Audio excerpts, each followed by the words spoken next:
Madridistas, we only have one more game of the U.S. preseason tour before we head back to Madrid and get ready for a long and hopefully very successful season. We're going to be talking about the matchup against Chelsea FC in this one, talking about my starting 11, my match predictions, as well as highlighting some players I'm very excited to watch. So let's get started. As you can see on screen now, this is my starting 11 going into the game against Chelsea. Chelsea's had kind of a lackluster preseason so far.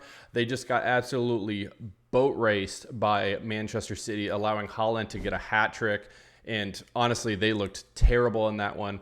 They also got destroyed by a Celtic team, I don't know how you say it, the team from Scotland, who they're a pretty good team, but this is a team that Real Madrid should win against and should be an opportunity for us to build momentum and get ready for the regular season. And so, as you can see, my starting 11, I think the biggest difference between this starting 11 and the previous ones is who I have up top. And that's right, I have the three Brazilians up top. Vini getting the start, Rodrygo getting his preseason debut, and of course, Endrick, who would be getting his third straight start in the preseason for Real Madrid.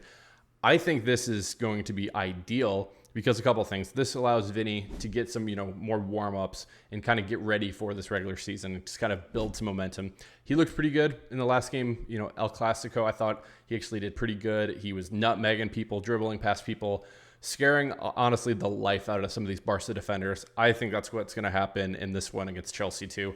Definitely, I think Vini should be starting in this. And I only want to see him for about 45 minutes in this game.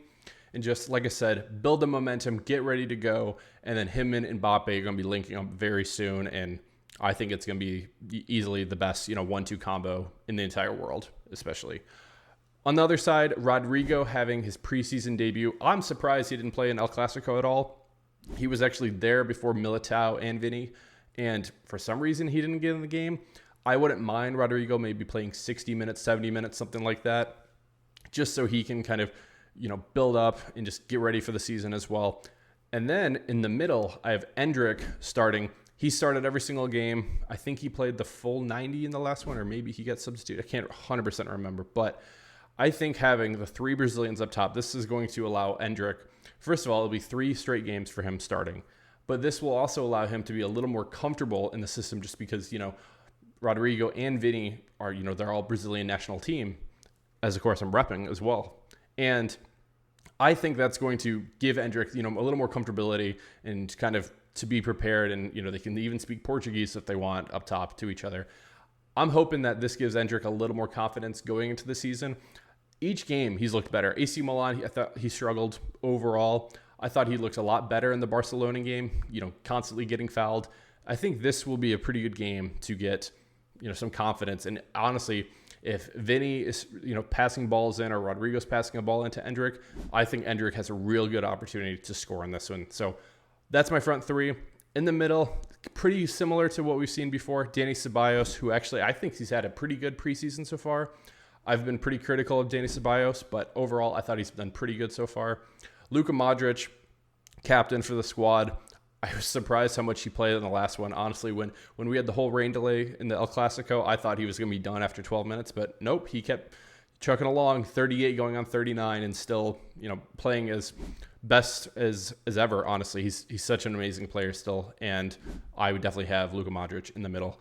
Nico Paz, he's been very consistent coming off the bench. He scored in the last one from a perfect corner from Arda Guler, and I think he deserves a start. I'd like to see more minutes from him. It's not going to be somebody who's going to be starting when the regular season comes around, but I do think he's a pretty good squad player.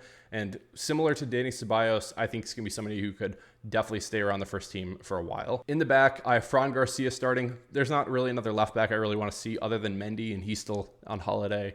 Militao starting. I want Rudiger to get a little rest in this one. Joan Martinez starting. We're going to talk about him in just a second.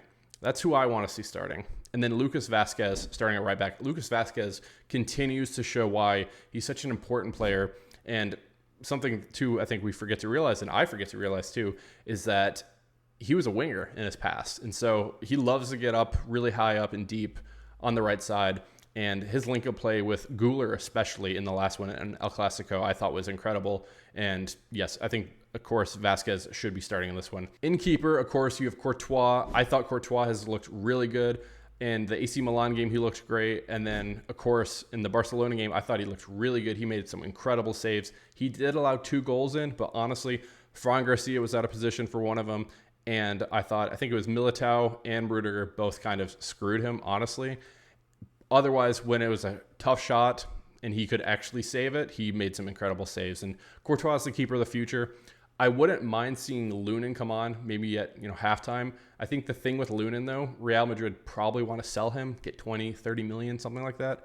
And they're kind of trying to avoid injury and stuff like that. So I wouldn't be surprised if Lunin played, and I also wouldn't be surprised if he doesn't play. I mentioned him just a little bit earlier, but Joan Martinez, I want him starting at center back, and I want him playing the full 90 minutes for Real Madrid in this one.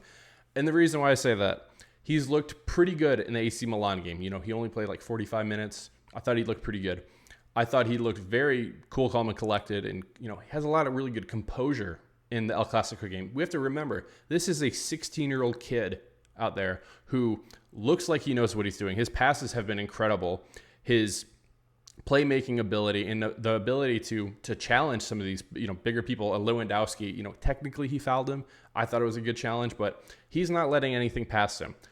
I want him to get challenged in this game, and I actually think Chelsea has a real opportunity to challenge him, and that's what I would like to see.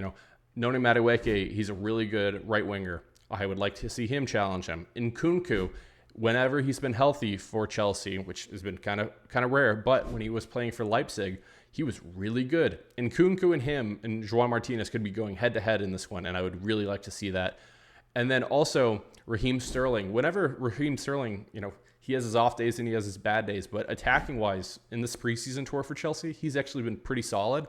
And so I think those 3 for Chelsea, I want them attacking Joan Martinez and seeing how he holds up.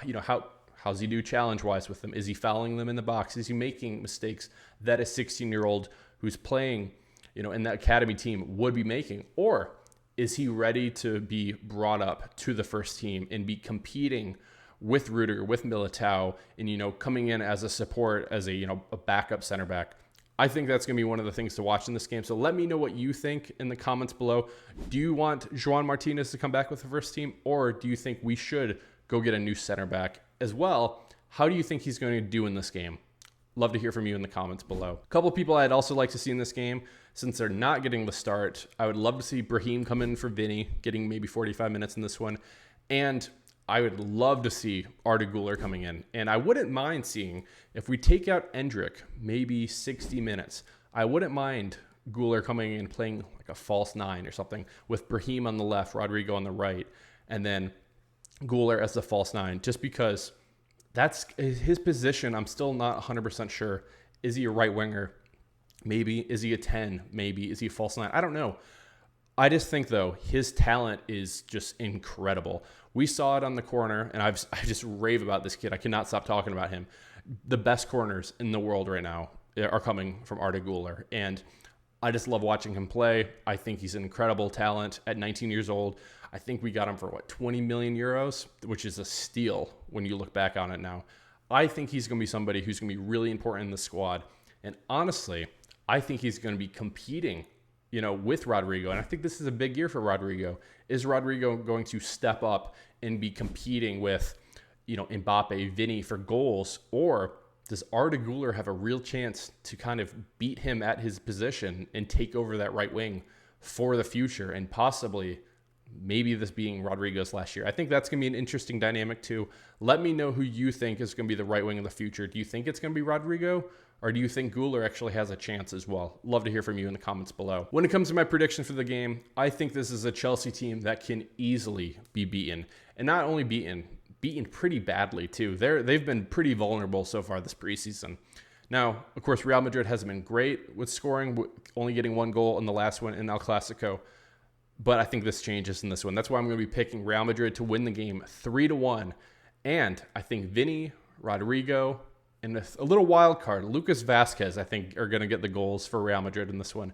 Let me know who you have winning the game and your predictions for the goal scorers in the comments below. Right after the Real Madrid versus Chelsea game, I will be going live once again on YouTube about 30 minutes after the match, talking all about the game, how I think some of the players did, what I liked, what I didn't like, as well as chatting with you. I want to hear from you, and I want you to be a part of the live stream as well. So please join me again 30 minutes after the match on Tuesday. Cannot wait to speak with all of you then. If you haven't already, please hit that subscribe button to see more videos like this from me in the future. As well, give this video a like and comment. Let me know what you think and who you have winning the match, Real Madrid or Chelsea.